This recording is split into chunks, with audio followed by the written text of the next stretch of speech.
The man walked in at 2 a.m., dragging something black behind him. The way it moved didn't sit right. Neither did he. The receptionists felt it immediately. The way he walked, stiff and uneven, like a scarecrow with one leg shorter than the other. He hid greasy blonde hair beneath a 10-gallon hat, spurs clicking as he moved. I watched the security footage later. His lips were white and thin, his teeth crooked, his mouth twisted into a half smile, like he was seconds from laughter. He was dragging a massive black Rottweiler. The dog resisted, back paws sliding across the floor. The camera didn't pick up sound, but later, the 2 gals at reception told me what he said. "He's acting possessed." They handed him intake forms. He hopped back to a bench and I watched through the lens as another client, a woman holding a cat carrier, subtly slid a few seats away. I looked up his paperwork. The address led to some warehouse out in the scrublands, 3 states away. The name seemed fake too. Katon. No records. No online presence. It didn't seem to fit him. But the dog's name? Mutt. That was the only detail I believed. You might wonder why I checked. It's not standard protocol. I don't usually do this. But the events of the last few nights led me to my search. When he handed me the paperwork back, he sat down again, dragging the dog with him like a sack of flour. He leaned against the wall, arms folded, eyes fixed ahead. He barely moved, like a corpse propped upright. His dog didn't move much either, just sat there waiting. We see a lot of characters here, some genuinely kind folks too. But this man, something about him was wrong. I stepped into the lobby to bring him into an exam room. It took him a second to register me, like he was in a trance. And then the smell hit me. Stale cigarettes, gas fumes, and beneath that, something worse. A rotten, greasy stench that clung to the air. The dog sat still, vacant, a husk. It was like someone had lobotomized it. As it stood there, drool began dripping from its mouth, pooling on the floor. I introduced myself and got to work. "So, what's going on with Mutt today?" Katon didn't answer right away. His eyes drifted to the ceiling, like he was watching something flutter above us. "Oh, he just ain't acting right. He ain't been eating much." This is usually where clients start rambling. Some could go on for hours if you let them. But he was done, still staring at the ceiling through those dirty locks of hair. When I knelt to take the dog's heart rate, the second my fingers touched its skin, a wrongness crawled into me. That tingle before lightning strikes. That creeping dread when something awful is about to happen. The vitals were normal, heart rate, breathing, but its skin was cold. 97 degrees, lower than we like. I tented its skin, saw it was mildly dehydrated, but when I peeled back its loose lips to check its gums, I felt like I was too close to something I shouldn't be. The gums were pale, the pupils locked onto me, dilated. It wasn't growling, no hackles raised, just watching, like it was restraining itself. That feeling of unease was sickening. "Don't turn your back on him," the man said. I paused mid-turn. "Excuse me?" "If you're gonna walk from him, do it facing. Otherwise, something bad might happen." I exhaled sharply, irritated. He'd watched me get close to the dog, lean in, listen to it, yet now he decided to warn me it was aggressive? I liked this situation less and less. The man, the dog, the way this whole thing sat in my gut like spoiled food. I backed away facing the dog. It watched me, intently, like I was prey, like I was meat. A few moments later, our on-site emergency veterinarian, Dr. Harcum, came in. Old school nonsense. He and Katon exchanged a few words. The vet recommended blood work and an overnight stay with an IV fluid drip. The dog needed warming up too. Katon never lost that dumb smile, that half-cocked grin, like something was hilarious. But he nodded, accepted the treatment plan. We went to take the dog into the back treatment area.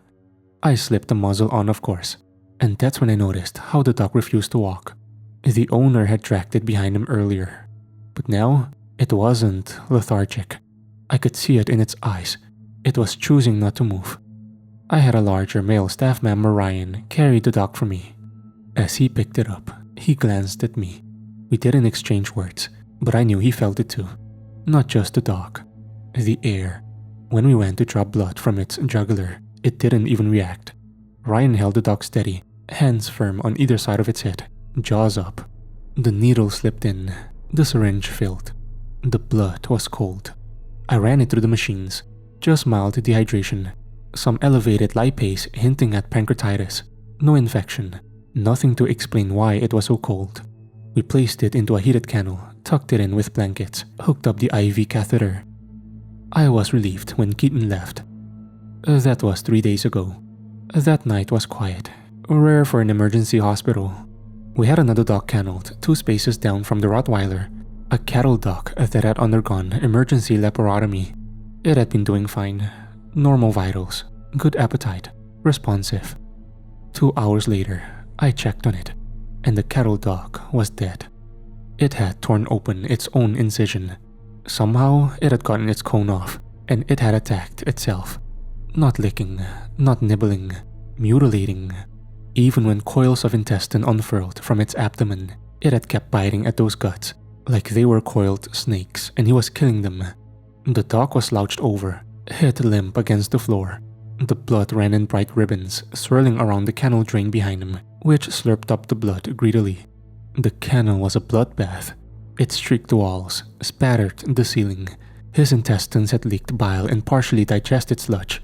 The cattle dog's eyes were vacant orbs, glistening in the light. I stood still for a moment, taking in the horror, the violence. And 2 kennels down, Mutt, sitting, watching, fluid drip running, heater humming, lips curled back. Not panting, not whining, just smiling. His eyes reflected the fluorescent light, and for 1 sickening second, they looked almost human. Dr. Harcum made the call, but I heard every word, every choked sob through the thin walls of our office. The owner didn't just cry, they wailed. I'd seen plenty of death in this job, but this was different. This wasn't bad luck. Something else had its hands in this. The mood in the hospital shifted. In all my years, I'd never seen a dog unzip itself like a gym bag and spill out its intestines. Each time we walked past Mutt's kennel, his head turned slowly to follow.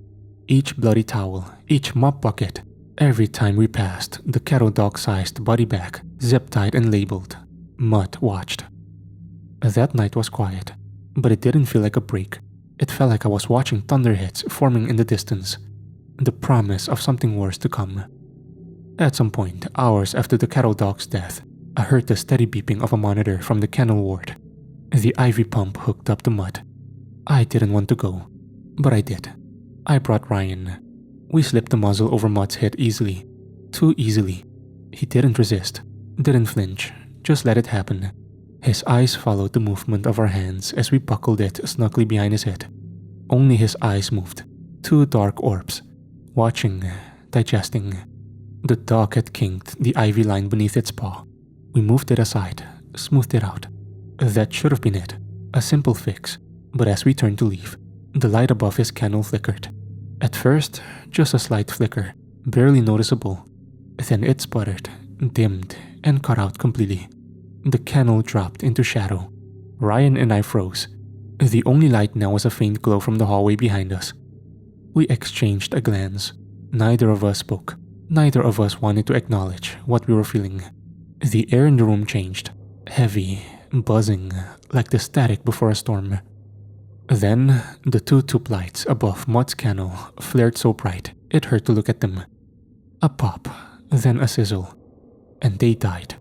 Everything was silent. Ryan's back was to Mutt. Mutt lunged. A surge of violence, muzzle strapped tight, body lunging forward. Mutt slammed his head against Ryan's side, ramming into him again and again. Ryan screamed. The dog was silent except for the mechanical snapping of his jaws working beneath the muzzle, spittle flying. Ryan twisted, trying to stand, but the sudden attack had taken him off guard. I reacted without thinking, threw open the kennel door. Mutt rammed into Ryan again, harder this time. The sheer force knocked him off balance.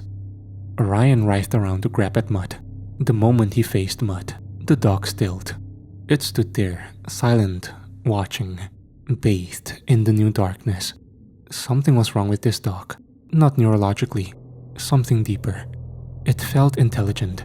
It felt calculating. It felt evil. Ryan was shaken, and so was I. But we didn't talk about it. We just got out of there. The rest of the night passed without incident. I focused on my other cases. A chihuahua with pneumonia, a Persian cat having low-grade seizures, a tabby with proprioception deficits. I went through the motions, but my mind was elsewhere. Ryan seemed dazed, like something fresh had broken inside of him. It wasn't just shock, or trauma, or fear. It was more profound than that. I left for the night, still shaken. Ryan didn't even wave goodbye. I chain-smoked cigarettes in my car before driving home, flicked the butts out of the window. My hands were shaking the entire ride, and when I finally collapsed into bed, I pulled my pistol out of my purse and slipped it under my pillow. And as the sun crept over the horizon, my dreams were wrong. I dreamed of a black face snarling in the dark, leaning in, sniffing, eyes like hollow pits, endless swirling voids, teeth sinking into my flesh. Not a bite, not an attack, but a slow deliberate pressure easing into my skin. When I woke, my sheets were damp with sweat. When I came in for my shift at night, I felt a deep sense of disappointment the second I walked past Mutt's kennel. He was still there, heater purring, eyes following. The lights above his kennel were still blown out. The ones beside them had started to flicker. Ryan called out sick, said he'd been throwing up since the night before. I had a feeling there was more to the story, but I didn't have time to dwell on it. I shot him a text wishing him well. He read it, didn't reply. And that sinister, eerie man who called himself Katon? His phone went straight to dial tone when we tried calling for a case update. He wasn't coming back. He'd paid half his bill up front in crisp, old $100 bills. We weren't getting the other half. The night was busier. I told my manager we shouldn't put any other dogs in that ward, but we didn't have a choice. Our small animal ward was on the other side of the building, but for the larger dogs, they had to go there. We admitted a Great Dane with liver disease. There was nowhere else to put him, so I placed him in the kennel farthest from Mutt, 2 down from the cattle dock that had ripped itself apart. When I went back to check on them 10 minutes later, I stopped cold. Mutt's kennel was wide open. The latch was undone. The door swung open. He wasn't on fluids anymore. No pump to beep. No leash. No sign of how it had happened. Just him, sitting at the threshold, staring, slack-jawed.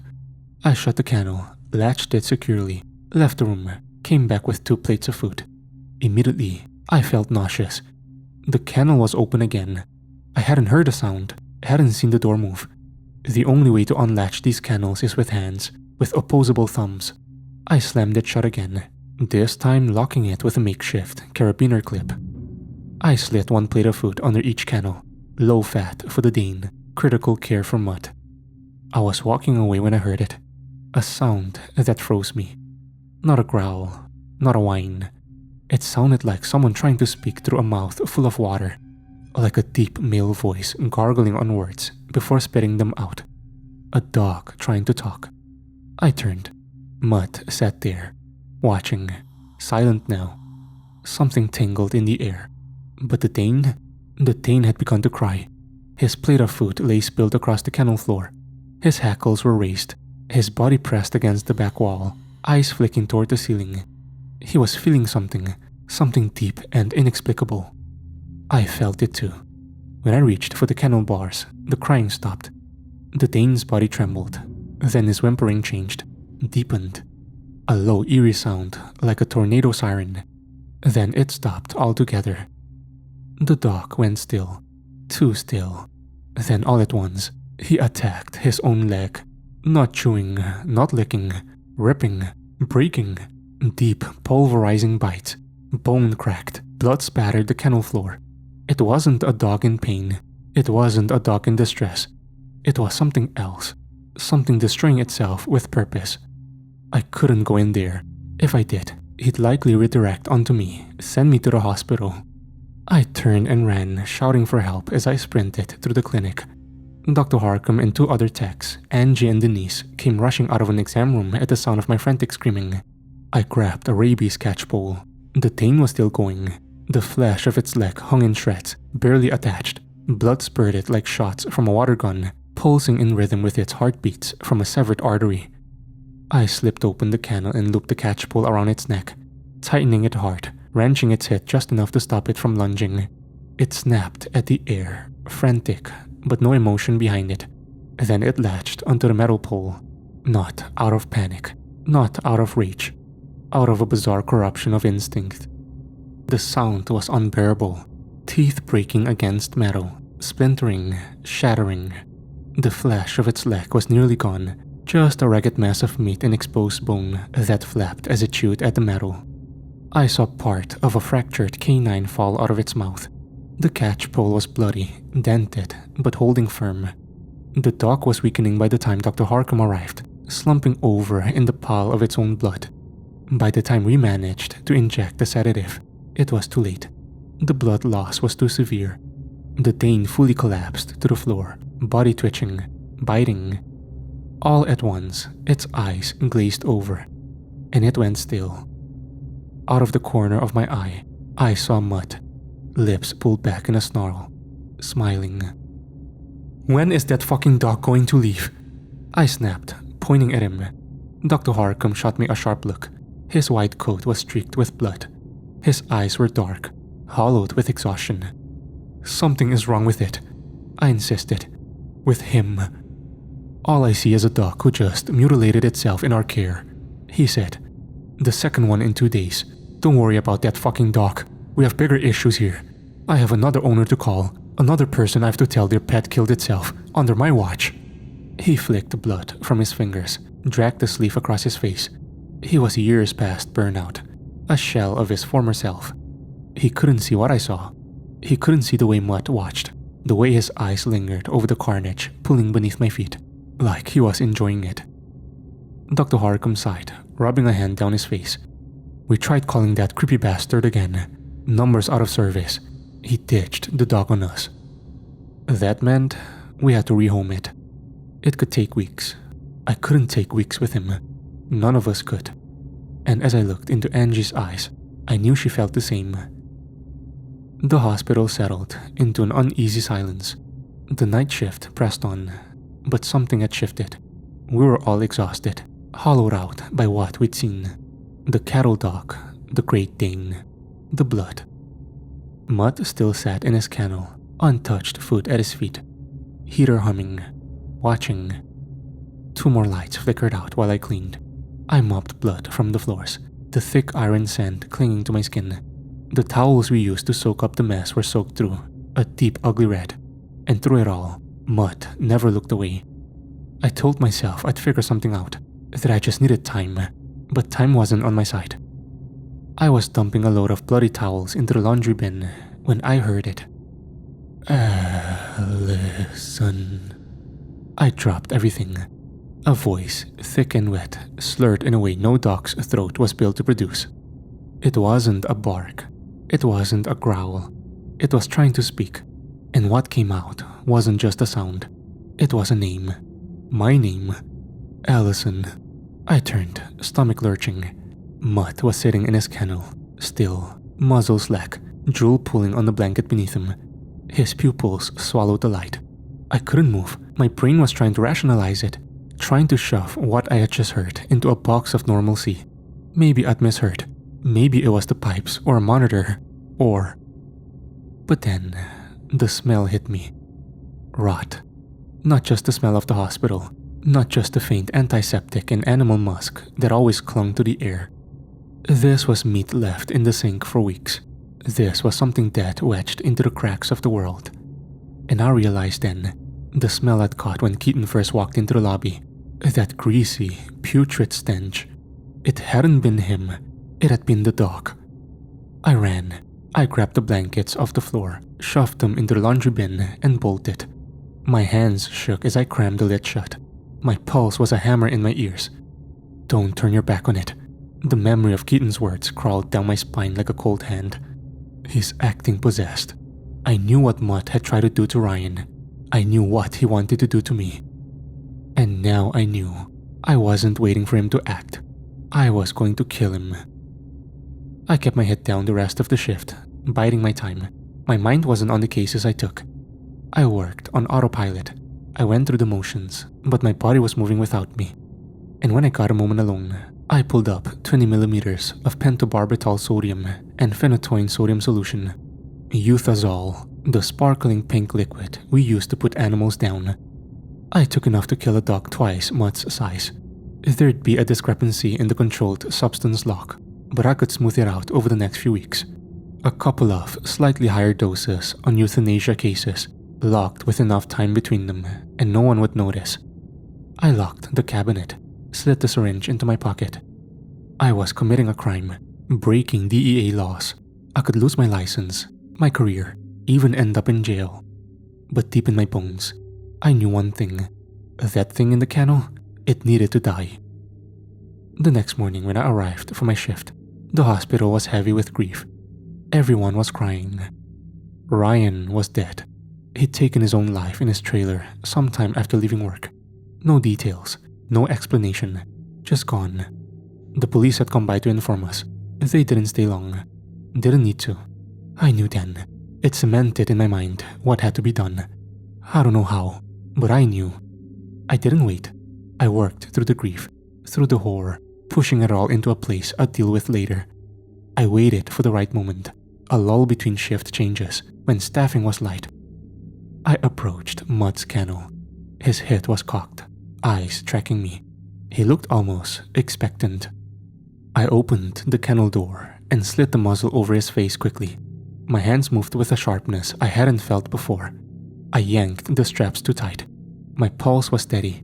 I leaned out of the room, peered around the corner. No one coming.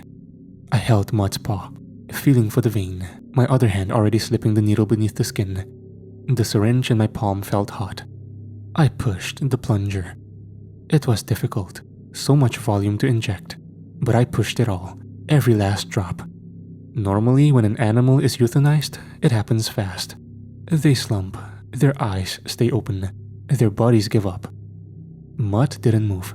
I could have killed a human with this much euthazole, but he just sat there. I stared at him, heart pounding, my breath coming sharp.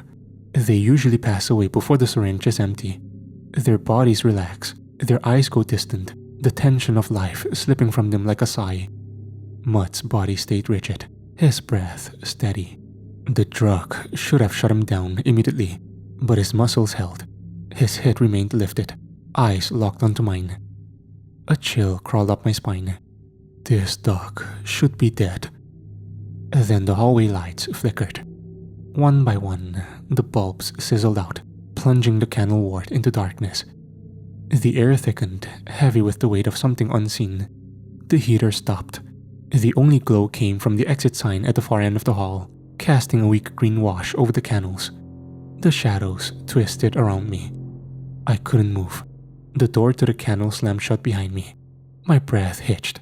The silence was absolute. The only sound was the slow wet rasp of Mutt's breathing. I could feel him in the dark, the weight of his presence gnawing at the air. Ellison. The voice came from the kennel.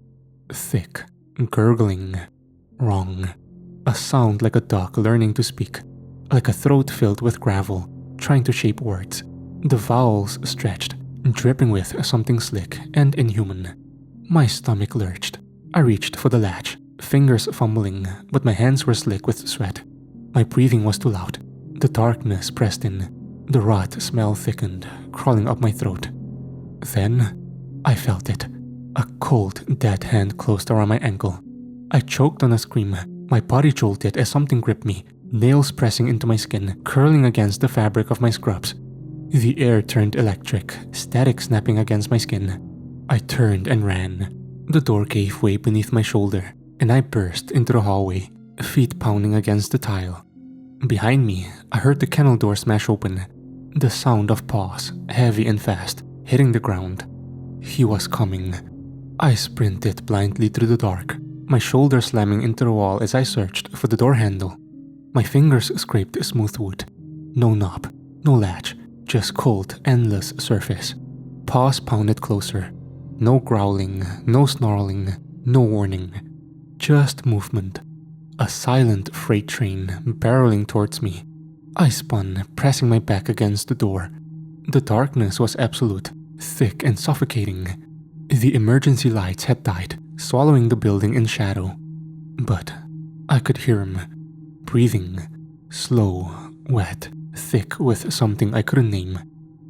Then a whisper of movement, so close I felt the air shift. I bolted down the hall. No thought, no plan, just instinct.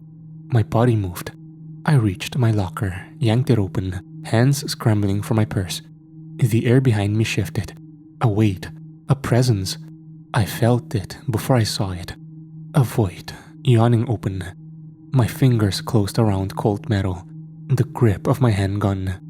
I turned, raised the barrel and fired. The first shot lit up the hall like a camera flash. In that brief flicker, I saw him, that snarling grin. The second shot, the third, his body jerked, but he didn't fall. His lips were still curled back in that awful rictus. The sixth and final shot hit its mark.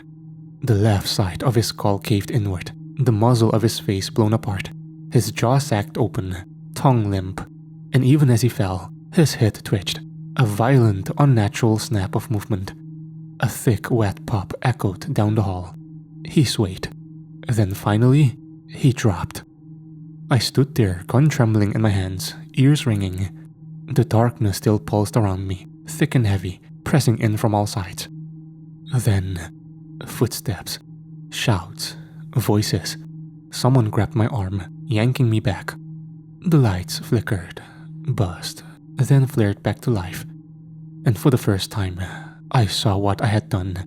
One shot had buried itself in the tile. The rest had hit him. Mutt lay on his side, his head a ruin of blood and bone. His chest rose once, twice, then he went still. The bite muzzle was missing. He must have pulled it off somewhere during the chase. I didn't move. The hospital swarmed with people.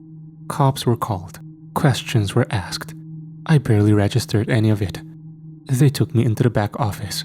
My hands still shaking, my ears still filled with phantom echoes. I knew what I had to say. I knew how to frame it. Self-defense. I played the part well. The police let me go. Mutt was wrapped, bagged, stuffed in our freezer, waiting for cremation. I took time off work, spent days in silence, trying to erase the memory of that voice. It didn't work. The morning I was supposed to return from my shift, I got a phone call. Blocked number. I answered. Slow, shaky breathing filled the line. Then, he began to laugh. Low, drawling, thick with something I couldn't name. A mouthful of tobacco chew, or blood. You shouldn't have killed it, little lady. Katon. His voice slithered through the speaker, curling like a snake around my spine. His laughter built, rising, filling the silence. You've just gone and made things so much worse. And as the laughing turned into hollering, the line clicked dead. I sat there, phone pressed to my ear, staring at nothing. His words sank into my bones. Gone and made things so much worse. My first thought was confusion. How did he get my number? My second thought was frantic. Those words struck a deep chord inside my marrow. He said I'd made things worse. And for some reason, deep in my soul, I believed him. It started with a dog, or rather something wearing a dog skin. I thought I was doing the right thing when I put it down. But now, something far worse is stalking me. Had to clean up a few things first. The worst of it was the euthazole I used on Mutt. On my first day back, I staged an accident. I dropped the bottle and let it shatter across the floor. It complicated the locks, but it worked. I'm not proud of it. You shouldn't be either. But at the time, it felt like the only option. I was wrong. My first day back after a hiatus at home, I noticed that Mutt was still in the freezer. His frozen paw had torn through the tough plastic bag, carving grooves into the ice crystals growing like miniature spears along the inside of our freezer. I didn't tell anyone his body had moved. That sick feeling rose in my chest again as I stuffed him into 3 more layers of bags. If you aren't familiar with the bags we in the veterinary field use after pets pass away, they're made from high-density polyethylene or polyvinyl chloride. They're tough, thicker than sin. It's uncommon for paws to break through the plastic. But Mutt was never ordinary. I think it was a final fuck you. And well, right back at you, Mutt. Since Katon wasn't picking up the tab, I offered to cover the cremation costs. I wanted those ashes in an urn. For some reason, that felt important. Something bigger than myself. Something I couldn't explain. I didn't feel relieved when they hauled Mutt's body bag away with the 2 other dogs I'm convinced died because of him. I kept hearing Katon's words ringing in my ears. You've gone and made things so much worse. His southern molasses drawl, mocking, laughing, a sick bastard. The clinic seemed to calm down at first, at least for a couple of days. I began to relax. Angie, my coworker and friend, approached me. Did you hear how Ryan did it? I shook my head, quieter than usual, trying to show her I wasn't interested. Part of me blames myself for his death. I know how irrational it sounds, but the human mind is a sinister thing. Grief doesn't care about logic. It only cares about consuming, taking, destroying. She continued. He stabbed himself with a letter opener. My cousin works as a highway patrol officer. He got all the details on it. It's horrible, Ellison. He stabbed himself so many times. Please, stop. I can't. The tears were already welling in my eyes. She reached out a hand to comfort me, but I brushed past it and locked myself in the bathroom. I spent 10 minutes gripping the sink, struggling to steady my breathing. The rest of the shift passed without incident. It was monotonous and calmer than it had been since I shot Mutt in the hallway. Angie was working a back-to-back double that night, something that had unfortunately become more common in recent years, as our clinic struggled with chronic understaffing. They asked if I could cover another shift too, but I said no. After everything I'd seen, everything I'd done, there weren't enough sane pieces of me left to give. That night, I settled into bed, my gun tucked under my pillow. The trailer was quiet, just the sound of wind outside, a high-pitched whooshing that rattled the walls every so often, but I found it almost soothing. As I lay there, closing my eyes, I saw it. A snarling, statuesque black Rottweiler, eyes like 2 bottomless pits. He moved through the trailer toward me, his presence a creeping weight in the dark.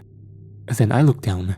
Instead of paws, he had 4 pale hands, their flesh blending seamlessly into the black fleur of his limbs. He strode forward. I couldn't move. Every muscle in my body locked up, frozen in place as he slunk beneath the foot of my bed. I tried to open my eyes, to wake up from the nightmare, but they were open, and I wasn't sleeping. A hand rose over the mattress edge. Another followed. I felt the weight of them pressed down, the mattress sinking beneath an unseen force. It felt so real, too real. Then, the snout emerged, slow and deliberate, rising above the sheets like a shark breaking the surface of the ocean. It drained the room of anything good, anything right. Only the ache of loneliness remained, a gnawing darkness spreading through me. I felt like I was sinking into a bottomless pit, falling endlessly. The stench of rotten meat filled my nostrils. The grinning maw loomed inches from my lips. Eyes burned into mine, wide and unblinking. A string of drool pressed against the skin of my neck. The mouth began to open, yawning. Each serrated edge gleamed in the moonlight, lining the jaws in jagged, overlapping rows. The clicking of bone filled the silence as the jaw pried open past natural limits, tendons slipping and joints straining. It kept widening, the gaping maw stretching farther than anything human or animal should be able to. Hot, damp breath washed over my face. My teeth clenched. The mouth inched forward, slow and deliberate, savoring the moment. Every nerve in my body screamed to move, to fight. But I was frozen, paralyzed beneath the weight of its presence. The gaping maw hovered inches above my face, the serrated edges of its jaws twitching in anticipation. I could see the glistening sinew stretching as the jaws prepared to snap shut, feeling the unbearable heat of its breath seeping into my skin. A low, guttural growl rumbled from deep within its throat, vibrating through the mattress, through me. My pulse pounded against my temples, drowning out everything but the sound of that grinding, clicking jaw. Then my phone rang. The sudden chime shattered the moment, a blinding flash of light flooding the room. The weight lifted in an instant. The monstrous shape dissolved like mist, vanishing into the shadows as if it had never been there. I was moving before I realized it, gasping for air, clutching my chest. My heart hammered within me like the hoofs of a war horse, my limbs trembling as I scrambled upright, searching the darkness for any lingering sign that it had truly gone. Had I experienced sleep paralysis? Something worse? I heard my trailer door slam shut. I picked up the phone and flicked on the lamp by my bed. I heard a loud wailing siren and the sound of wind on the other line. My eyes were too blurry with tears to read the contact name. Oh, Ellison. Fuck. Check the news. It was Dr. Harcum. He sounded out of breath. I grabbed my remote and flicked on the television and thumbed it to a local news station. Dr. Harcum breathed heavy in the background. We are here on the scene of what is now suspected to be an incident of arson. Firefighters struggled to put out the blaze, although they stopped it from spreading to nearby buildings. I felt the world glaze over. I watched a team of yellow-clad firefighters picking through the cinders of my old workplace. God, half the roof was slumped in. The place was licked by flames. I recognized little pieces of a much larger puzzle, smashed and burned. I still clutched the phone to my head as I watched the firefighters pick through the ruins of an intimate part of my life. It was gone, just like Ryan. Angie. She didn't make it out. Dr. Harcum choked out a sob. A man who had worked with for years and had never seen shed a tear before began sobbing on the other line. This was a 60-something ranching vet who didn't take shit from anyone. A man carved out of the New Mexico dirt, tougher than the rest of us. And he was crying. I steeled myself, choking back my tears. Angie had been a friend, closer than Ryan. She'd burned to death in that building. What happened? Tell me everything, I said, forcing down the swell of emotion. I think it was that creepy bastard. That blonde motherfucker Katon. We were working the shift when a container of gasoline with a lit rack was tossed through the back window into the doctor's office. It engulfed the place in flames in seconds. We lost some patients too. His voice wavered, struggling to stay steady. I don't know who would do that. Why? What did we ever do to that inbred piece of shit? So senseless. God, I told the police everything. This was beyond them. Beyond what the police could understand. I'd sound insane if I told them everything. Even after I'd blown Mutt's jaw apart, I had omitted so much from my statement. Katon didn't need a motive. He felt like it was ancient. A force of chaos that existed only to sow pain and reap a harvest of blood. He didn't need a reason, Doc. Not to chop off that monster. Not to burn down our clinic. He wanted us to suffer. He wanted to watch us die. Dr. Harcum was silent for a moment, my words hitting him like a blow. I have to go, he finally said. The police need a more detailed statement. Be safe, Ellison. The line went dead. Another victim. Angie. Gone. Another life swallowed by the plague of tragedy I couldn't begin to understand. My hand trembled, not only from the horror of what I experienced, but from the weight of everything I'd lost. From the thought of Ryan's brutal self-destruction. Some creeping apocalypse had wandered into my life, and it was clear now it intended to stay. I couldn't sleep again. I didn't even try. My phone buzzed with texts from friends, family. One missed call stood out. My old friend Joe, Navajo Joe we used to call him, always with a grin. He'd just laugh. That handsome, tough son of a bitch. I should have called them all back immediately, but I had other more pressing things to do first. I gathered my belongings, flipping open the cylinder of my revolver, and loaded a cartridge into each chamber. The compact 9mm felt solid in my grip, its matte finish worn smooth from years of use. Despite its small frame, the steel carried weight, reassuring and steady. I tossed a couple of ammo boxes into my purse, the rounds light but lethal, their copper-jacketed tips catching the dim glow of my bedside lamp. From the top of my cabinets, I pulled down an old wooden cigar box. Inside was a couple $1,000s I'd stashed away for emergencies. If this wasn't an emergency, I didn't know what was. I sat on the porch of my trailer, a cigarette pinched between my fingers, watching the sun claw its way over the horizon. Smoke curled into the air, twisting in the breeze, vanishing into nothing. By the time morning fully arrived, I'd burned through the whole pack. I checked my watch. The crematorium would be opening soon. They had taken Mutt's body a couple of days ago. I needed to convince them to put Mutt at the top of the cremation list. My old Buick truck started with a low rumble, the engine purring to life. A gift from my late father. It had been his pride and joy. I reached up to adjust the rearview mirror and froze. A spiked black collar hung from it, tacks jingling softly as I brushed against them. Mutt.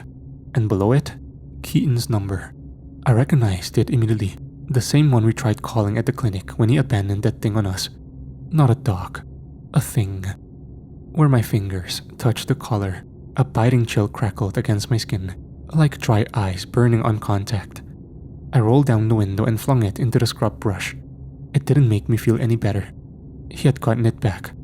I'd placed it in the cremation bag with Mutt, but somehow it was here, which meant he'd been here, inside my car, inside my home. Maybe that thing in my trailer hadn't been Mutt at all.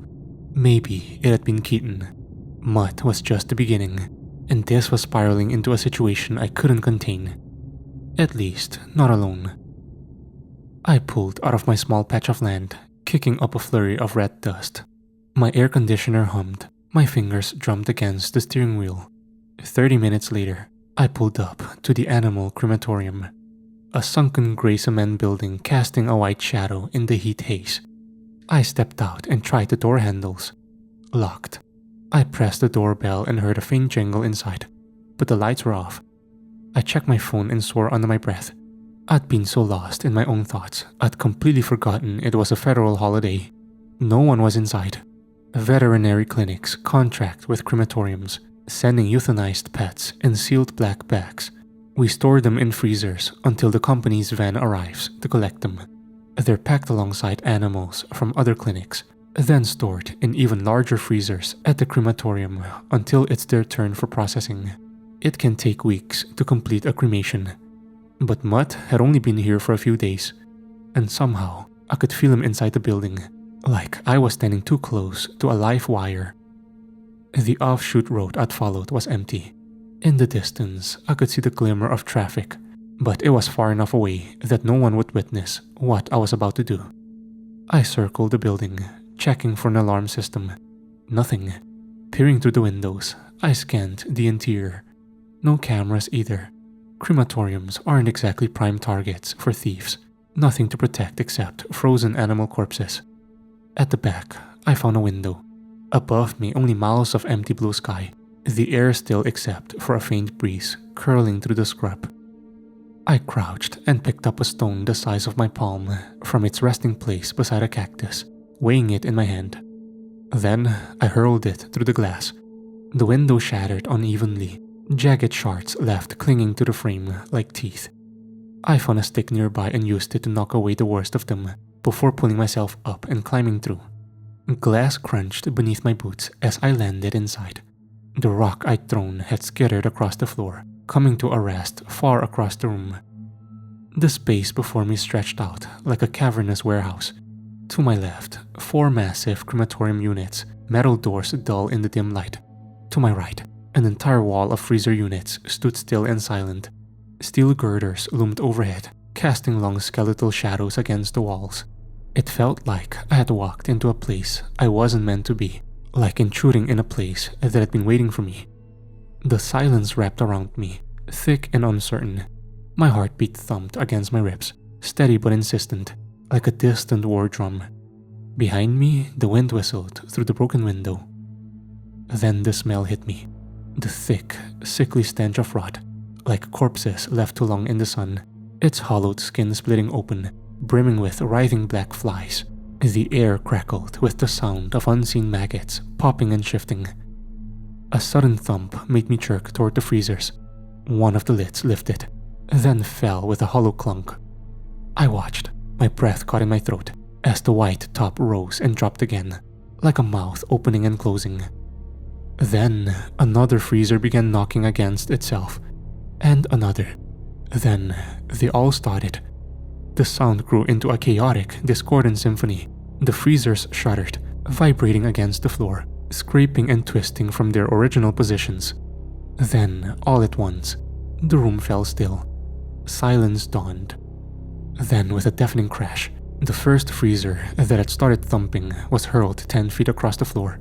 It flipped onto its side, metal screeching as it scraped across the concrete, body bags spilling from the burst seam. It slammed into one of the crematorium units, the impact tearing the freezer door clean off. The lid skidded across the floor, crashing into the wall with a metallic clang. And in the middle of the wreckage lay the triple-backed corpse I recognized all too well. Mutt. His body was rigid, frozen stiff inside the thick layers of plastic. The paws pressed outward, twitching. I heard bones grinding, joints twisting, the sickening sound of something forcing itself to move when it shouldn't. The stiff limbs pushed against the plastic like a baby kicking from inside the womb. I felt eyes on me, burning pupils watching from behind. Shadows stretched and shifted in my periphery, but I couldn't take my gaze off the thing in front of me. The dog I had shot, the one with the caved-in skull, the one I had pumped full of euthanasia solution, the one that had been locked in a freezer for days. I spotted a square-point shovel leaning against one of the crematorium units, caked in ash. I grabbed it, feeling the rough handle bite into my palm, and charged forward. I swung it down with all the force I could muster. The first strike split the thick plastic, sending frozen chunks of flesh spraying across the floor. Mutt's ruined head tumbled free. His frost-glazed eyes caught the dim light, and his shattered lower jaw smacked against the concrete, twitching, too stiff to do anything but thrash in mindless, spasmodic movements. My pulse thundered in my ears. The wind outside howled through the broken window, its pitch rising into something shrill, almost human. The shadows behind me deepened. I swung again, the shovel blade carved through tendons, severing the spine at the neck. The paws inside the torn body back spasmed, clawing at nothing. I kept going, hacking away at the frozen flesh until the head detached completely with a final sickening crunch. The wind howled louder, but I could sense that it wasn't only the wind behind me anymore. I turned. Katon. He loomed in the broken window, impossibly tall, his body twisted to fit through the jagged frame. One hand gripped the windowsill, fingers digging into the crumbling concrete, the other obscured in the shadows. His filthy blonde hair hung limp over a face that wasn't quite human. His neck stretched forward, grotesquely elongated, the vertebrae bulging beneath thin, sallow skin. It didn't just extend. It coiled, folding over itself like an accordion. Fluid, yet wrong in every conceivable way. The angle of it made my stomach twist. His eyes were red, raw, pools of blood where the whites should have been, and they pinned me in place. The pupils were black, dull, the color of tarnished coins left to rot in the dirt. He inhaled, slow and deep, dragging in the air like he was tasting it. And then, his lips split apart, curling into a grin that stretched too wide, splitting cheek to cheek as if his skin could barely contain it. His chest heaved, a silent laugh rippling through him, and his head, God, his head was so much closer than it should have been. His clicking, sinuous neck had stretched impossibly far into the room, casting a long warped shadow that swallowed the space between us. Mutt's body writhed behind me, flopping against the concrete like a fish without a head. The sickening smacks echoed through the cavernous room, each one more desperate, more wrong. I backed away from Katon, slow and deliberate, my pulse hammering in my ears. He didn't speak. He just breathed, deep and slow, savoring the moment, drinking in my fear like it was rat wine. The wind whispered through the broken window, stirring the air between us. Then, his other arm rose, unnatural in its movement, the elbow joint clicking as it bent at a disturbing angle. His hand curled around something, lifting it up like a prize. At first, I couldn't make sense of it. A dark, matted thing, limp and swaying slightly. Then I saw how his fingers had sunk into it. His middle and ring fingers were buried deep in gaping eye sockets. His thumb screwed into the crown of the head like he was gripping a bowling ball. The realization hit me like the blare of a car horn on a pitch-black road. A head. A human fucking head. The jaw hung slack, twisting from side to side with every minute shift of Katon's grip. Blood clung to the torn skin in slick, wet strands. I knew that face. Dr. Harkham. The breath hitched in my throat, and I staggered back without thinking. A mistake. A white-hot pain seared through my calf. A vice clamped down on my leg. My brain scrambled to catch up with what had just happened. I looked down. Mutt's severed head clamped onto my ankle, his mangled jaw locking in place. Torn flesh barely held the structure together, but the grip was unrelenting, teeth buried deep. Pain flared to my leg, hot and immediate, the pressure tightening like a rusted bear trap. Katon laughed. The sound curdled the air, high-pitched and jagged, warbling between something human and something that had never been. His entire body quivered with the force of it, his grotesquely long neck arching like a bridge, vertebra rippling beneath stretched, paper-thin skin. The ridges of his spine pressed outward, shifting unnaturally, jutting like knuckles ready to crack. I swung the shovel down on Mutt's head, the impact shuddering through my arms. His jaws only clamped tighter, and I felt a fresh rush of warmth as blood trickled into my boot. Gritting my teeth, I pried at the hit like opening a clamshell, peeling it from my leg. It took a strip of fabric and flesh with it as it crashed to the floor. Snarling, I wedged the shovel between its upper and lower jaw, pressing down with my full weight. Bone splintered, the jaw cracking apart with a sickening pop as the lower half disconnected completely. Katon howled with laughter. It was a riot to him.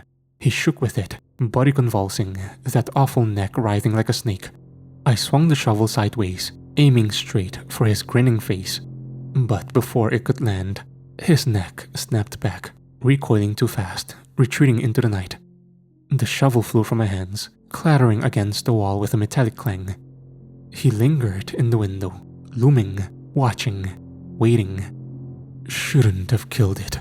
You started something you can't finish, little miss. Should've let it feed until it was done. Then I'd have picked it up. His voice rasped like a snake's hiss, slithering into the space between us.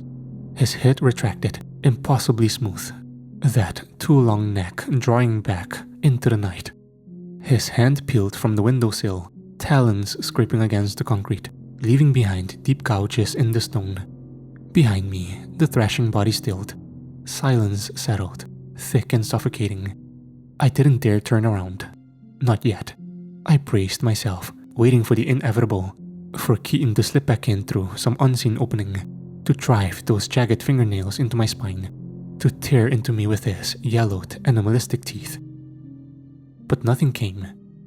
My breath left me in a shudder. My body screamed for me to move. But my lingering presence of him made my muscles coil tight, every nerve waiting for the strike that never landed. Finally, I forced myself to turn. Mutt's body lay still.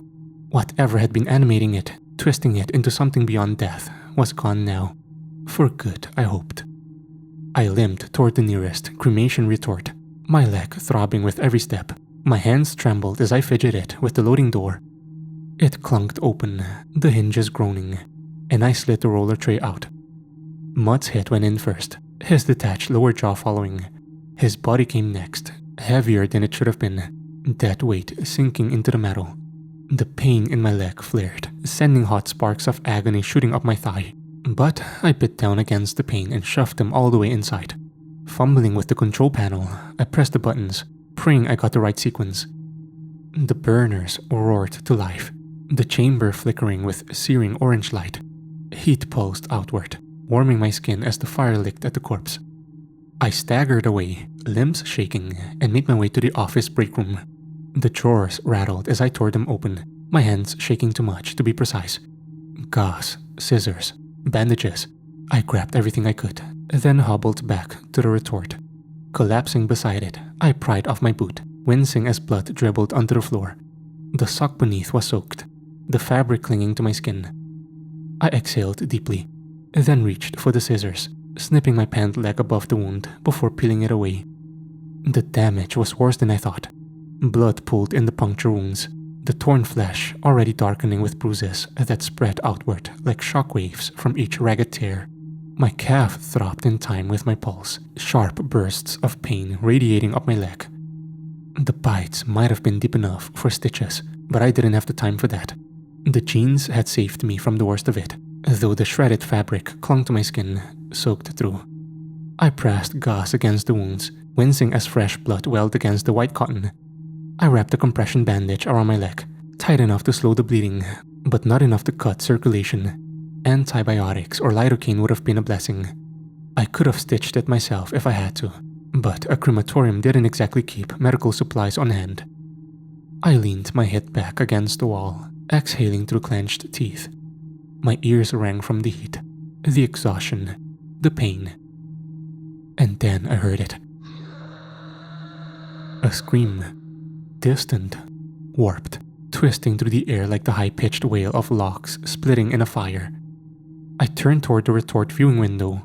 Inside, Mutt's body writhed as the flames engulfed him. The hairs curled first, blackening before catching fire, the flesh peeling away in layers. His limbs twitched, shuddering, the last vestiges of unnatural life refusing to die easily. The stench of burning fur and charred meat turned my stomach. I forced myself to watch as the thing that had haunted me was reduced to nothing more than a skeletal frame. Eventually, there was nothing left but black soot clinging to the glass. The steady hum of the cremation unit filled the room. I let the heat seep into my bones before finally pushing myself upright, limping toward the control panel to shut everything down. By the time the retort had cooled enough to retrieve the remains, the sun was sinking below the horizon, the sky smeared with a hue like burnt orange. Katon hadn't come back. Yet. I grabbed a shovel and a garbage bag. The retort door groaned open, and I scooped up the calcined bones, brushing away the brittle black remnants until all that remained was pale dust. One by one, I fed the remains into the cremulator. The machine whirred, grinding the fragments until every last piece of mud fit into a bag just slightly larger than my hand. I stood there for a long time, gripping the bag in my blood-stained hands. Katon had slunk away into the night, but I knew this wasn't over. I thought about Ryan, Angie, the dogs, my clinic, reduced to nothing but cinders and ruin. I'd lost so much in just a few weeks. Too much. Half my life was gone in an instant. I felt too hollowed out to even cry. Ripped out of my life in an instant, no rhyme or reason to it. He could have killed me, easily. He was toying with me, like a cat slapping around a finch with a broken wing, each swipe landing harder than the last. Soon, I reckoned he'd start biting. I gritted through the pain as I pushed the freezer back into place, the weight of it straining against my injured leg. Plugging it back in, I reloaded it with black body bags, setting the torn-off lid back on top like a makeshift seal. The air reeked of blood and freezer burn, and of the dust blowing in from outside. I found a broom and a mop, doing what I could to clean up my blood and mud, which had thawed into a dark, congealing slick on the floor. It wasn't perfect, but it was enough. Stepping outside, I checked both ways. Nothing but dirt and desert weeds stretching into the distance. The silence out here wasn't comforting. It was heavy, pressing down like a held breath. The dread never left. Sliding into my car, I turned the key. The engine rumbled to life, a sound that grounded me, if only for a moment. I set Mutt's bag of ashes on the passenger seat, staring at it like it might start moving again. Then, I saw something in the footwell. Something round, hollow sockets where fingers had pressed deep and firm. Dr. Harcum's head, a parting gift. Bile rose in my throat, but I swallowed it back, forcing my breathing steady. I'd had a tough life growing up. I knew how to push things down, bury them deep. I grabbed an old jacket from the back seat and tossed it over the round heap. At least, I didn't have to look at him like that anymore. Then, I did the only thing I could do. I called the one person who might be able to do something about this. The only one who might be able to pull me from the riptide I was drowning in. Joe, my buddy from high school. I hadn't talked to him in years, but I'd missed his call this morning. That had to mean something. The dirt road stretched toward the main highway as I drove, my hands gripping the wheel tighter when they needed to. He picked up on the second ring. Ellison, thank God. Tears welled at the corners of my eyes. God, Joe, it's been so long. I saw the news. I know you worked there. I had to see if you were okay. Joe, I need to talk to you. Something's after me. It's been after me since I first saw it a few weeks ago. I need your help. A dog came into my clinic. Bad fucking luck. The thing turned the building into a slaughterhouse without so much as a blink. Silence. The joy in his voice faded, melted away like chocolate left too long in the sun. Outside, the sky burned with the last light of day, the sun dipping toward the edge of the world, flaring one final orange goodbye. That's not just bad luck, Ellison. That's something else. Something old. That's bad medicine. Joe clicked his tongue, the same way he used to. The sound hit something deep in my chest. A crack in my ribs I hadn't noticed forming until now. I should have called them sooner. Maybe things would have turned out differently. Maybe not. You got my address? Come down to the res. I'll make sure they let you in. His voice was steady, familiar, safe. He gave me directions, the Navajo reservation a couple hours to the southwest. I've got some ashes too, I said, my fingers tightened around the small bag beside me. I cremated his dog, the one he brought into my clinic before all this shit went south. Joe went quiet for a moment, then, softer this time. Not a dog. He didn't elaborate. Not anymore. A sharp, blistering pain grabbed my calf. I sucked in a breath, my leg shivering, nerves screaming as if a white-hot blade had been pressed into my skin. I yelped. Ellison? Joe's voice sharpened. The pain spread like fire, radiating from the bite wound, sinking deep. My pulse hammered as I clutched my leg, fingers pressing into the fabric of my jeans. But nothing stopped the burning. Then, from the darkness of the footwell, something shifted. A wet, gurgling croak. A jaw working. I froze. Joe must have heard it too. His breath hitched, sharp over the line. A slithering rasp clawed up from beneath the jacket I tossed over the thing in the footwell. The sound of dry lips parting, of a raspy voice speaking through a mouth that shouldn't be able to talk anymore. His voice. Ellison. My breath stilled inside me. A hollow, empty space opened in my chest. Katon. He was talking through lips that didn't belong to him. Lips that once belonged to Dr. Harcum. The weight of his amusement pressed down on me, thick and choking. A grin curled in the dark, unseen but felt. The voice slithered through, dripping with something close to excitement beneath the folds of my jacket on the floor. Slightly muffled, but clear enough to hear. I'm really starting to enjoy this game. I drove away from that animal crematorium in a blaze of rubber. No other cars were outside, so I have no idea how Katon had gotten there. Did he walk? I never heard a car idling or an engine starting up. The sun had set, and that made me feel a deep, seething sense of unease.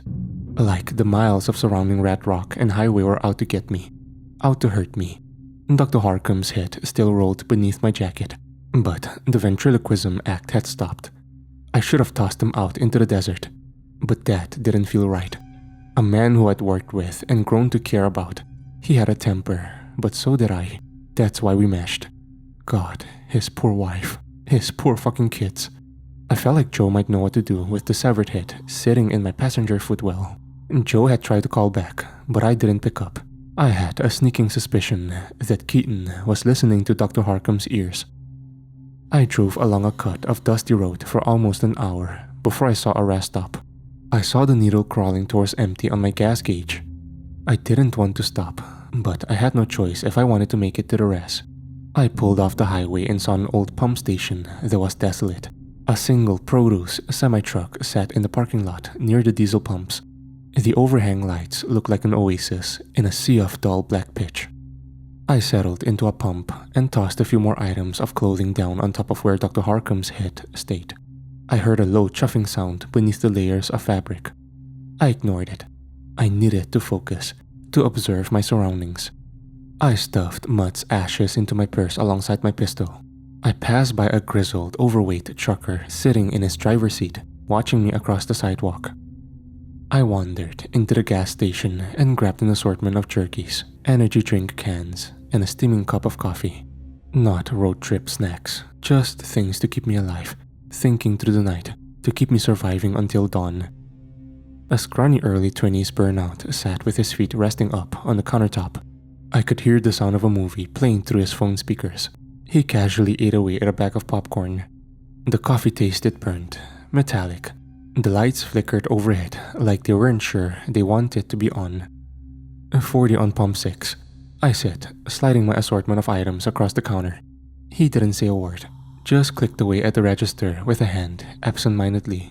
I slipped him a handful of 20s, and he tore his eyes from the phone long enough to pour change into my hand.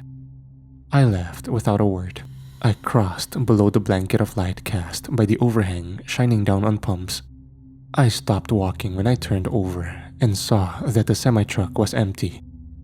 A wrongness crashed down around me, an all-encompassing feeling of doom. I surrendered to the feeling. I didn't walk towards the truck, didn't go to investigate.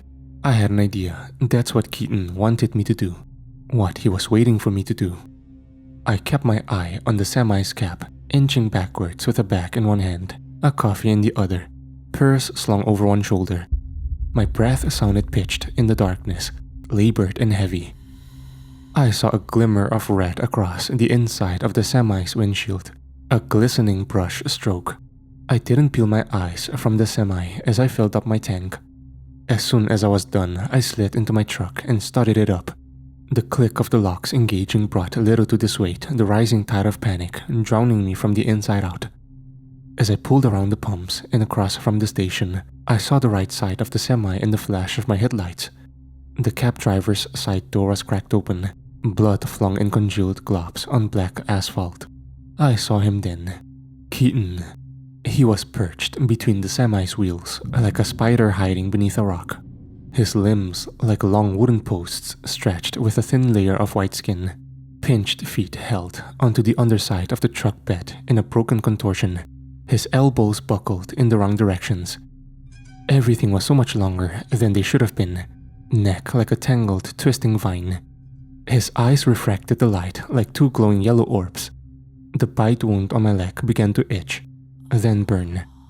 I saw thin fingers of smoke clawing out of my purse, and I pulled out the warm ashes of mud and set them on the passenger seat.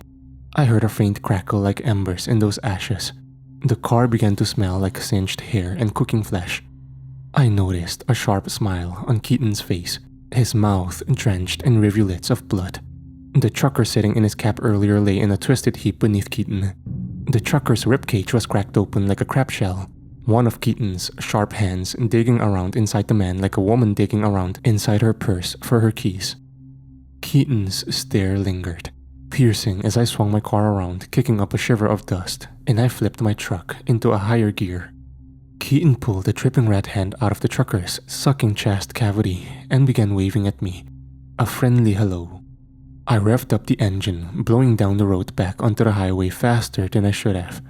It wasn't until a few minutes later that I remembered the cashier, sitting alone at his post, unaware of the broken thing feasting just outside his doors.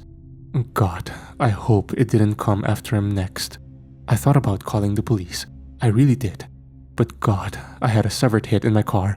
I couldn't get involved with the police. They'd asked for info I simply couldn't provide. The head of Dr. Harcum was letting out a low drone in the footwell as I tore forward down the highway. I sipped the coffee as the mile markers slipped past, the hum of the highway loud in the quiet. The head in the footwell let out a faint groan under the jacket. I hit Joey's name on my screen and waited. He picked up on the second ring. Ellison? He said. You still breathing? Barely, I said. I can't talk long, and I can't say much, not out loud. A beat of silence. It's with you? Not him, but it's listening. I brought something I probably shouldn't have. I think it hears through it. Alright, Joe said, calm but clipped.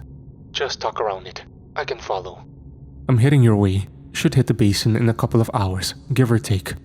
We're setting up now, he said. Called in a medicine man named Despa. He knows that old stuff. Said what you told me last time was a bad shadow. Said that thing you shot might have been a mask, not a real dog. It wasn't a dog, I said, my voice wavering just a hint. Joe exhaled through his nose. I could picture him standing outside his truck, wind tugging at his sleeves, oiled gator skin boots kicking at the weeds. We set the line near the arroyos. You'll see it before the road curves west. Cedar, ash, pollen. Despa's been blessing it himself. If that thing steps through it, it'll feel it. Might even stop it. I'll drive through. I'll lead it in. He paused. You sure it's still behind you? No, I said. I'm not sure of anything, except it's not done with me. His voice dropped. Ellison, if this doesn't work, we've got a backup plan. If it follows past the ridge, lead it to the trailer up on the hill. It's mine. Go in, make sure it follows, then slip out of the bathroom window and shut it behind you. Locks from the outside. You won't see anyone, but we'll be in position. My cousins are posted nearby. Despa will be with us. Good. Another silence passed between us, the kind that holds everything neither of us wanted to say. I don't know what this thing is, Joe, I said finally, but it's not a man, not anymore. I figured that much. I hate that I'm leading you into this, Joe. He chuckled. I'd do anything for you, Ellie. Just hate it took something this awful for us to reconnect. I winced. I should have reached out sooner, but time has a way of slipping through your fingers. You sure your people are ready for this? No one's ready for something like that, but we've dealt with worse than dogs wearing skin. Joe? I felt a tear streak down my cheek.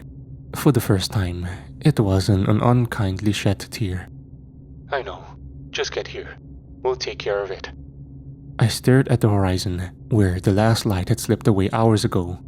The jacket in the footwell twitched, and a low warbling breath rattled through the fabric. Listening, clicking teeth together. Soon, I said, just keep the fire burning. I hung up. The road stretched on for miles. I fought the pull of sleep, guzzling caffeine and chewing jerky to stay alert.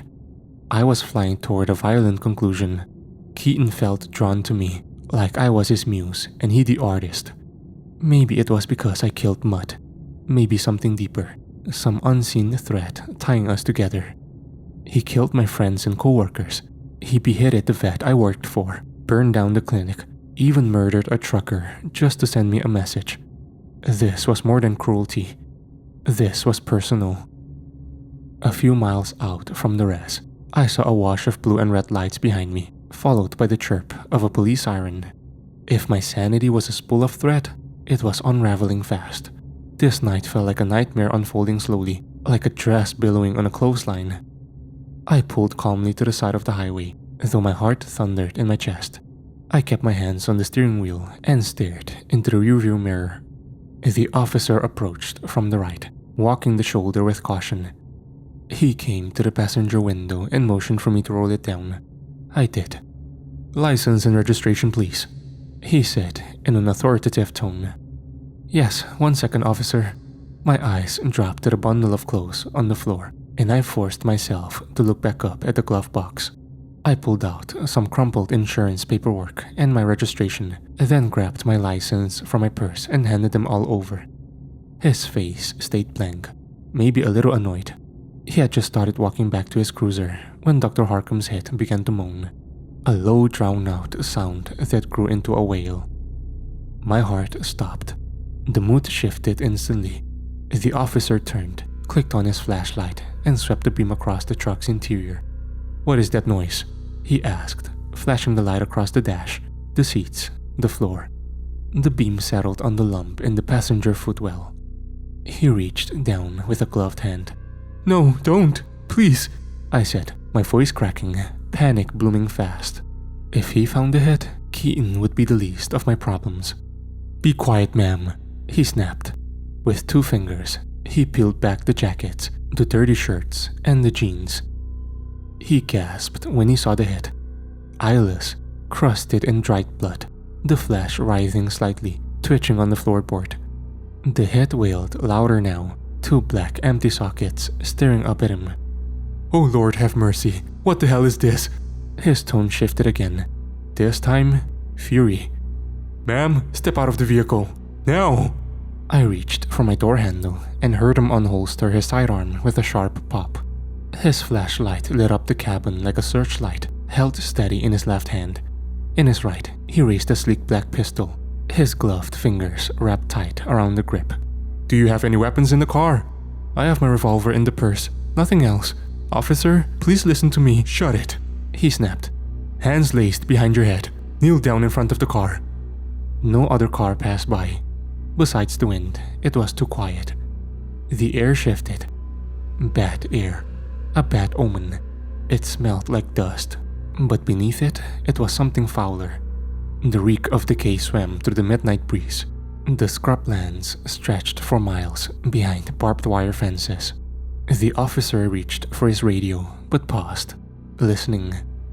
A low howl rose from the distance, a coyote drowning in a river, a wolf caught in a trap. It was a sound full of pain, too close, and the air around us vibrated with something uncanny. I had moved in front of the truck, obeying his commands. My feet moved without thought. I had always been pliable under authority, never one to break rules. The bushes rustled behind the officer, off to the right beyond the shoulder. He swung his light over. It landed on a figure, long limbs, a hunched body, a neck twisted like it had been broken in multiple places. He looked like a crane fly, all angular joints and stilted motion. His eyes shone like white flares in the dark. The officer's mouth fell open. He stammered, trying to speak, but only half-formed words spilled out. His hand finished drawing the sidearm, and he turned toward Katon. Katon remained still beneath the moonlight, crouched in the sagebrush, motionless. My body started to shake. Then he charged. He burst forward on long pounding limbs, elbows jutting out as they absorbed the weight of his insectile body. His mouth opened wide, stretching into his neck like a twisted ribbon of pale flesh lined with thorns. He didn't run. He skittered on all fours. The officer stood in a trance. He couldn't raise his revolver. His hands trembled, belt rattling with the weight of his fear. His face had gone pale, sickly, like he'd come down with the flu. Sweat beaded on his forehead beneath the brim of his hat. His radio crackled weakly against his chest. Time froze, held in place. I wanted to speak, to move, to do anything, but my words stuck in my throat, choking me. I was frozen too, paralyzed by the sight of something that monstrous. Somewhere behind me, Dr. Harcum's head began laughing. Katon was a rolling twister of violence, like staring into an oncoming hurricane, feet glued to the ground, violence incarnate. He vaulted the railing in a single leap and crashed into the officer with terrifying force. He slammed the man's back against my passenger door so hard the entire truck shifted to the left. That broke my paralysis. I scrambled back into the truck and turned the key. My passenger window was still rolled down, and through it I saw the officer's limp body smashed against the door. His weight bent the metal with a few sharp, hollow pops. Katon's jaw opened wide, stretching all the way to his throat. A mass of twisting yellow teeth. He was chewing through the officer's skull, tearing flesh, stripping it clean. The flashlight and pistol clattered to the pavement. Then Katon's eyes came into view, slitted, swollen, like two overripe grapes. A predator's eyes, empty, starving. I slammed the gas. The car lurched forward. Something on the officer's duty belt scraped against my paint. I felt a thud as both bodies tumbled off my truck and hit the pavement behind me. In the rear view, I saw Katon's naked body wrapped around the officer, limbs grasping and tearing. His skin crawled with motion, like the organs inside him were alive and shifting. The flashing lights from the squad car bathed them both in red and blue. One of the cops' boots rolled into the road, its laces dragging behind like it was trying to crawl away without him. Katon paused, then began pulling the corpse behind him, dragging it like a child pulling along a favorite blanket. When I was a few yards away, Katon snapped his head sideways at a breakneck speed, his gaze locked directly onto the back of my truck. It was piercing, inevitable, furious, like he just realized I was getting away, and the rage hit him all at once.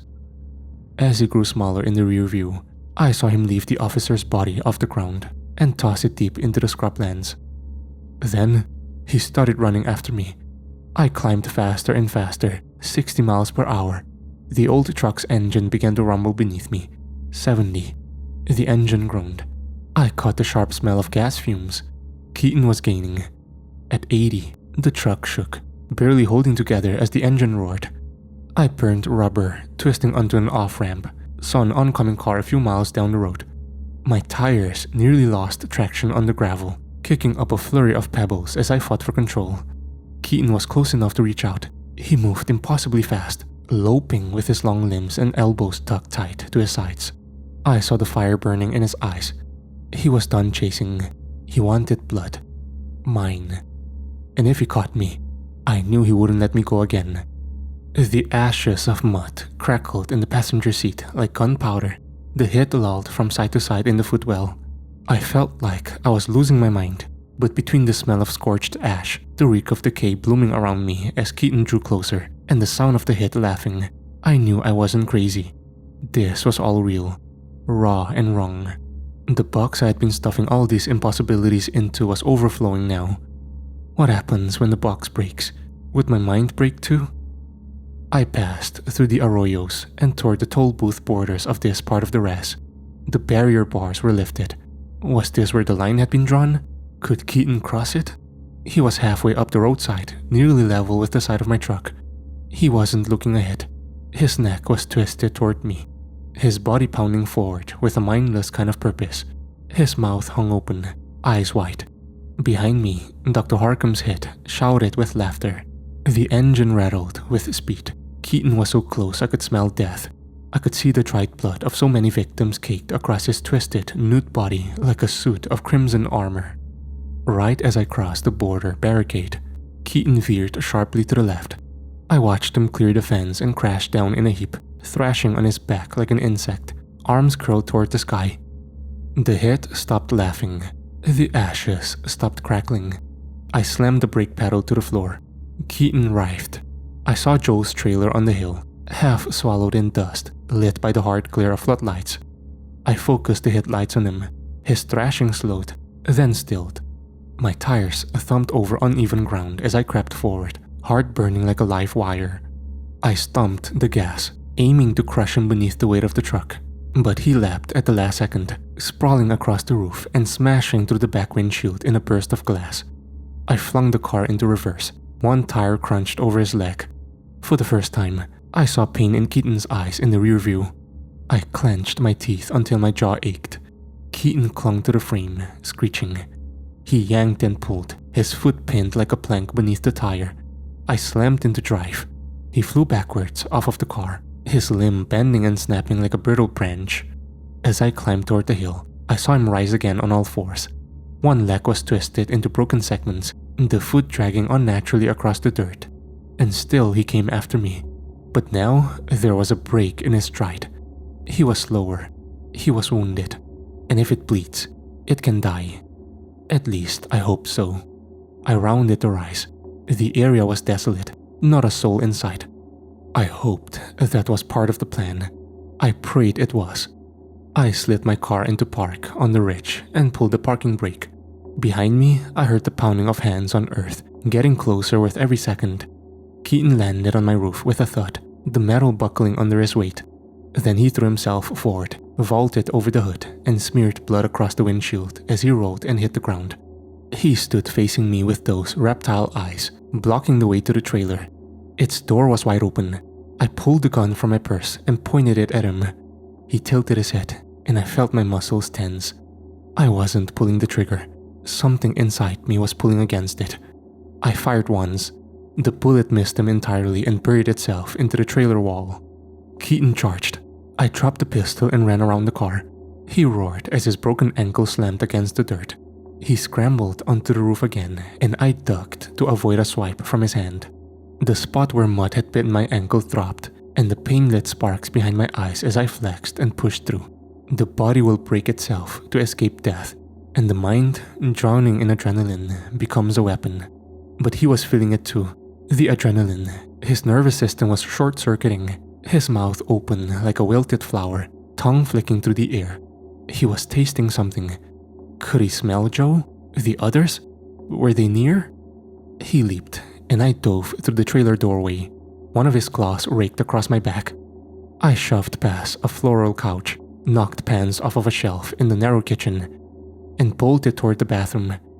Katon thundered in beside me, screaming, "Bitch, bitch, I'll rip out your throat." His voice scraped like rusted wire tracked across concrete, echoing down the narrow hallway. "Play with your insides. Eat them." The trailer rocked under Katon's weight, metal hinges groaning. I slammed the bathroom door behind me and scrambled for the open window. My foot knocked over a toothbrush and a tube of paste as I shoved myself through.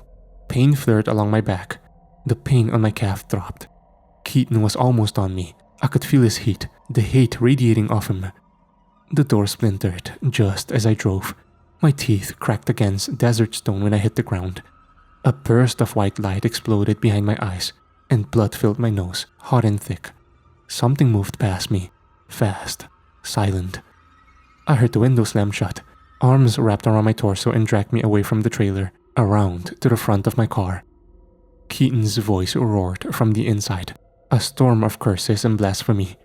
He screamed like a trapped coyote, cornered and caged. He'd sensed something was off, but he couldn't help himself. His bloodlust had outpaced his instincts. Now he was trapped. I turned my face upward.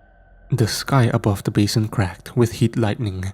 Purple veins crawled across the clouds. The air buzzed with insect calls and owl cries. The desert had awakened, and it seemed to know what was coming. A man I didn't recognize moved past me, wearing a bandolier of bundled sage and carrying a rawhide pouch that smelled of cedar and cornmeal. He approached the trailer with quiet purpose, opened my truck door, and retrieved the bundle of Mutt's ashes and the shrouded head of Dr. Harkham. With steady precision, he placed them both through a window into the trailer. Another man knelt in the dirt near the rear axle, an elder in a long shirt embroidered with turquoise beads and white ochre. He began to sing in a language I didn't understand. The words were low and heavy, his voice rolling like wind through canyon crests. He poured corn pollen in a slow arc around the trailer, his movements deliberate and unwavering. The others joined in. Their chant rose from the earth like the black smoke from the trailer. The song was older than Katon, older than the desert. Then came the drumbeat, deep and rhythmic. A taut deer hide stretched over a cedar frame, struck in time with the chanting. Inside the trailer, Katon's limbs thrashed. A hand burst through the kitchen window, blistered and cracking. His skin was changing, splitting, leaking. Joe stood nearby, rifle leveled, his breath slow and focused. The bullets he fired were ceremonial, silver cast and marked with ash and pollen. Each one struck with meaning. Katon screamed like something dying. His voice scraped against the trailer's walls as flames began to rise from underneath. The tinder place below had caught. Smoke coiled into the night sky, carrying something foul and wrong. The fire grew, hungry and bright, fed not only by gasoline, but by intention, by design. Katon howled as the medicine circle tightened around him. His bleeding eyes gleamed through the flicker of flame, filled with disbelief and fury.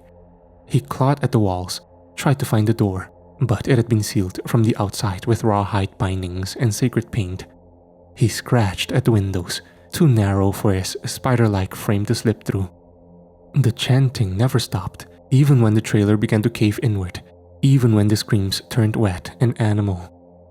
The fire consumed, the wind shifted. I watched Katon stop fighting. I saw his flesh pock, blister, rupture, and burn. He looked at me through the window, the same way Mutt had, with those vacant, unreadable eyes. Joe watched his home burn to embers. For me, there wasn't a trace of regret in his expression, only that same ruthless, focused anger. I spit blood through my cracked lips, and then the world went quiet. No birds, no insects, not even coyotes, no Katon, not anymore. Only the breath of the desert and the low hum of thunder threading the sky. We stood and watched the trailer's shell glow red, then crumble. Joe's cousins moved through the sagebrush with extinguishers, tamping out sparks before they could catch. I didn't look away until it was dark, silent, hollow. Then I broke. Not cleanly, not quietly. My whole body shook with sobs dragged from some place beneath grief. I screamed, raw and hoarse, and clung to Joe like a raft in a black ocean. He wrapped me in a musty blanket and said nothing, just held on. One hand pressed firm to my back. I wept into the chest of his shirt. So much gone. So much taken. "It better be dead," I said between sobs. "We're going to bury the ashes of that fucker. Despa's gonna make sure it doesn't come back." I used to believe in quiet deaths, gentle ones. That was before mud, before the laughing sickness that was Katon. The world had gone still.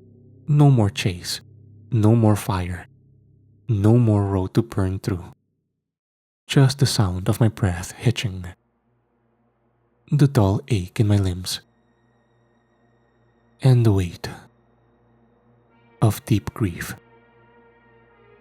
settling into my bones.